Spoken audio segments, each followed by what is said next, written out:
ప్రియులారా, ప్రభువైన యేసుక్రీస్తు పరిశుద్ధమైన నామములో మీకందరికీ నా ప్రేమ వందనములు తెలియపరుస్తున్నాను.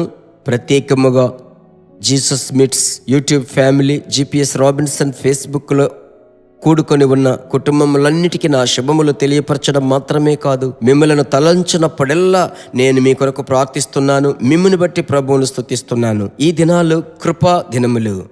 దేవుని బిడ్డలారా, ప్రభువైన యేసుక్రీస్తు యొక్క రాకడ చివరి అంచులో మనం ఉన్నాము అనుటలో అనుమానం లేదు. ప్రత్యేకముగా ఈ దినమునకు సంబంధించిన ప్రవచన వాక్కు నేను చదువుతున్నాను.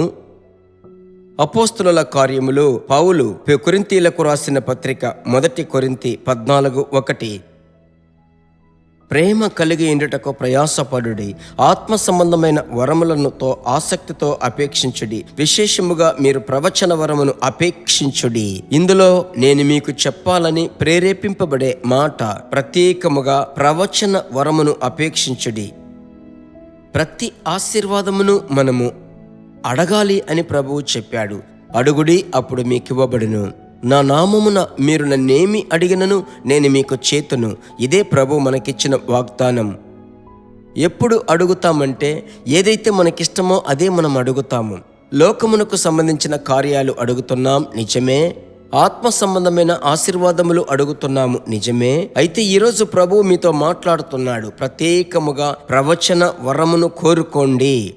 మీరు ఆత్మలో నింపబడి ప్రార్థించేటువంటి దేవుని బిడ్డలైనట్లయితే మిమ్మల్ని బట్టి ప్రభువును స్తుతిస్తున్నాను.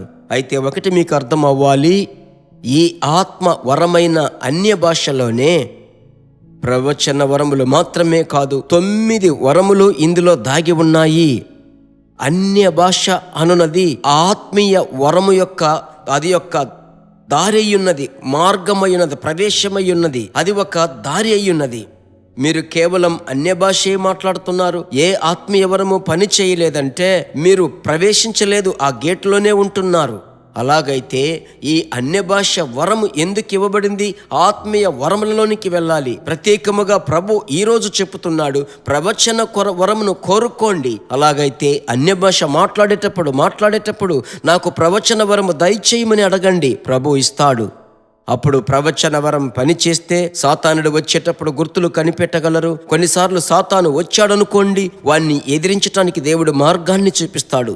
ఎదుటివారి కొరకు ప్రార్థించేటప్పుడు ప్రత్యక్షతలు ప్రభు ఇస్తాడు. ఎన్ని ఆశీర్వాదాల్లో చూడండి ప్రవచన వరములో. అలాగైతే ప్రభు మీకు ఇవ్వడానికి ఇష్టపడుతున్నాడు గనుకనే ఈరోజు నా హృదయంలో దేవుడు మాట్లాడి అందును బట్టి మీతో మాట్లాడుతున్నాను. ప్రభు మీకు ఇవ్వడం ఆయన చిత్తం, మీరు పొందుకోవడం దేవుని చిత్తం. ప్రార్థించుదాం. మంచి ప్రభువా, ఈ సమయమున మీ బిడ్డలకు అవసరమైన ప్రవచన వరముతో మీరు నింపండి. కడవరి దినములలో ఈ ప్రవచన అభిషేకం మీ బిడ్డలలో నుంచి ప్రవహించాలయ్యా. మీ బిడ్డలు అడిగేటువంటి కార్యములు, రాబోయేటువంటి కార్యాలు, సంగతులు, బిడ్డలకు విరోధముగా పనిచేస్తున్నటువంటి క్రియలు, వ్యాపారమునకు, ఉద్యోగమునకు, పరిచర్యకు, కుటుంబమునకు, శరీరమునకు విరోధముగా పనిచేస్తున్న సమస్త విధములైన అంధకార క్రియలను గద్దించి ప్రార్థించుటకు ఈ ప్రవచన వరం ఎంతో ముఖ్యం ప్రభువా. మీ బిడ్డలకు ఇచ్చుటకు మీరు శక్తిమంతులై ఉన్నారు గనుకనే నా మనసులో ఈ మాట పెట్టారు. యేసు నామములో ప్రార్థించే బిడ్డలందరికీ కొలత లేకుండా అనుగ్రహించి మీ పరిశుద్ధ నామమును మహిమపరచుకునమని ప్రార్థిస్తున్నాను. ఈ ప్రార్థనను ఆలకించిన ప్రభువుకు స్తోత్రం.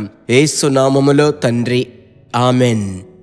ప్రార్థించారు, అంతటితో ఆగిపోకూడదు. తరచు పదే అభిషేకములో నింపబడి ప్రార్థిస్తూ ఉండేటప్పుడు మీకు తెలియకుండానే మీలో నుంచి ఆ ప్రవచన వరం పనిచేస్తుంది. మరలా కలుసుకుందాం. ఎదుటి వారికి షేర్ చేయాలి, లింక్ మర్చిపోకూడదు. God bless you. దేవుని బిడ్డలారా, ఈ వర్తమానము మీకు మిక్కిలి ఆశీర్వాదకరముగా ఉందని మేము నమ్ముచున్నాము. ఇంకనూ మా వర్తమానములను విని ప్రభువులు ఆశీర్వదింపబడుటకు జీసస్ మీట్స్ మినిస్ట్రీస్ అను మా యూట్యూబ్ ఛానల్ ను సబ్స్క్రైబ్ చేయండి. మరియు మా ప్రార్థన సహాయముకై మీరు సంప్రదించవలసిన మా ఫోన్ నెంబర్ 9841252836 మరియు 7299546363. Email gpsrobinson@hotmail.com. ప్రభు మిమ్మును ఆశీర్వదించునుగాక.